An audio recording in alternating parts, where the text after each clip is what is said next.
ایک صحابی حضرت سعید بن عامر ہیں، حضرت عمر فاروق رضی اللہ تعالیٰ عنہ نے حضرت سعید بن عامر رضی اللہ تعالیٰ عنہ کو گورنر بنانا چاہتا حمص کا. نے کہا میں نہیں بنتا.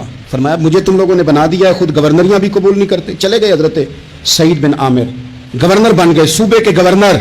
مال غنیمت میں سے کچھ زیادہ مال مدینہ شریف میں جمع ہوا تو حضرت عمر نے مختلف صوبوں سے غریبوں کی لسٹیں منگوائیں. حضرت سعید بن عامر کے صوبے کے کچھ خاص لوگوں کو آپ نے لکھا کہ تمہارے صوبے میں جو غریب ہیں ان کی لسٹیں بھیج دو. تو جب لسٹ آئی تو اس میں پہلا نام حضرت سعید بن عامر کا بھی تھا. کہا ہمارے گورنر کے پاس پہننے کو کپڑا کوئی نہیں، کھانے کو روٹی کوئی نہیں. حضرت عمر بیٹھ کے رو پڑے. فرمایا تمہارا گورنر بھی مسکین ہے. اشرفیوں کی ایک تھیلی بھر کے حضرت عمر نے بھیجی.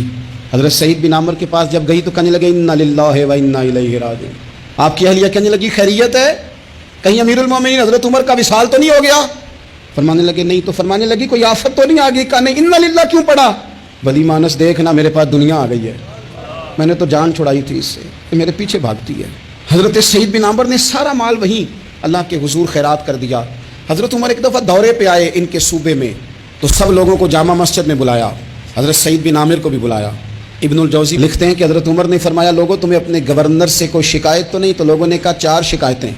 ایک تو ہمارے گورنر صاحب جب شروع میں آئے تھے تو فجر کی نماز کے بعد ہی آ کے لوگوں کے بیچ بیٹھ جاتے تھے. اب اشراق چاشت کے وقت آتے ہیں، سورج پورا طلوع ہو جاتا ہے تو حضرت سعید بن عامر رضی اللہ عنہ آتے ہیں. اور دوسری شکایت یہ ہے کہ صرف دن میں ملتے ہیں، رات کو ملتے ہی نہیں. اور تیسری شکایت یہ ہے کہ ہفتے میں ایک پورا دن ہوتا ہے ملاقات ہی نہیں کرتے. اور چوتھی شکایت یہ ہے کہ کبھی کبھی بیٹھے بیٹھے رونے لگتے ہیں اور بے ہوش ہی ہو جاتے ہیں.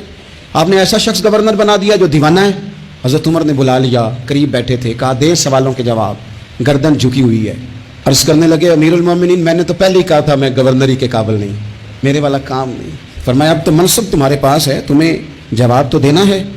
حضرت سعید بن عامر کہنے لگے حضور 4 میرے ساتھ مسئلے ہیں. فرمایا کون سے؟ حضرت سعید بن عامر کہنے لگے آپ سوال دہرائیں میں جواب دیتا ہوں. آپ نے فرمایا سعید لوگ کہتے ہیں پہلے تو سویرے آ جاتا تھا، اب تو اشراق چاشت کے وقت آتا ہے. گردن جھکائی، سناٹا چھا گیا محفل پہ. تھوڑی دیر کے بعد سار اٹھایا تو داڑھی پہ آنسو گر رہے تھے.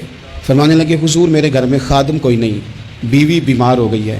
میں نہ سویرے اٹھتا ہوں، آٹا گوندتا ہوں، روٹیاں پکاتا ہوں، گھر میں جھاڑو دیتا ہوں، باہر آنے میں دیر ہو جاتی. پہلے جواب پر ہی لوگ رونے لگے، آنسو نکلنے لگے. حضرت عمر رضی اللہ تعالیٰ عنہ بھی روئے.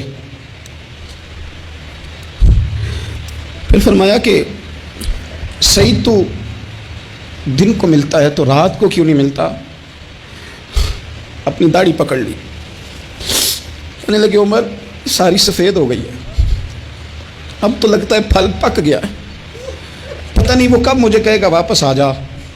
میں نے نا دن مخلوق کے لیے رکھا ہے، رات اپنے رب کے لیے رکھی ہوئی ہے، مجھے تکلیف نہ دی جائے. گورنر کی بات کر رہا ہوں.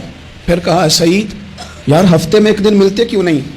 کہنے لگے عمر یہ میرے رب کے ساتھ پردہ ہے، اسے نہ کھولا جائے. میرا پردہ ہے نا، میں نے اپنے رب کے ساتھ اپنے پردے رکھے ہوئے ہیں. فرمایا نہیں آپ بتائیں.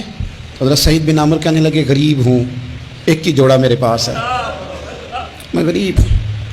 میرے جیسے لوگ ان کے پاس درجنوں جوڑے ہیں اور اس کے باوجود ان کی زبانوں پر شکر اس طرح نہیں آتا جیسے آنا چاہیے. میں نے کہا نا کہ میری اجرت میری محنت سے زیادہ کیوں ہے؟ میرے محسن تیرے احسان سے ڈر لگتا ہے.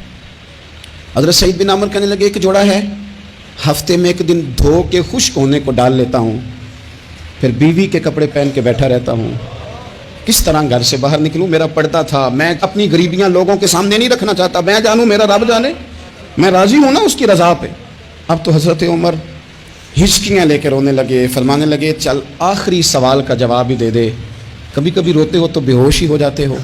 حضرت سعید بن عامر پھر رونے لگے. فرمانے لگے بڑی عمر کا ہو گیا تھا جب کلمہ پڑھا تھا، جب وہ پچھلے گناہ یاد آتے ہیں نا. میرے سامنے لوگوں نے حضرت حبیب بن عدی کو سزا دی تھی مکے میں اور میں اس وقت مسلمان نہیں تھا، میں مدد نہیں کر سکتا. جب وہ وقت یاد آتا ہے تو برداشت سوچتا ہوں کیسے اللہ کے حضور جاؤں گا. دوستو دعا کرنا، یہ وطن جو داتا صاحب کا ہے، جو بابا فرید کا ہے، جو غریبوں کا ہے، کمزوروں کا ہے، مزدوروں کا ہے، اللہ اس ملک کو بھی کوئی ایسا شخص عطا فرما دے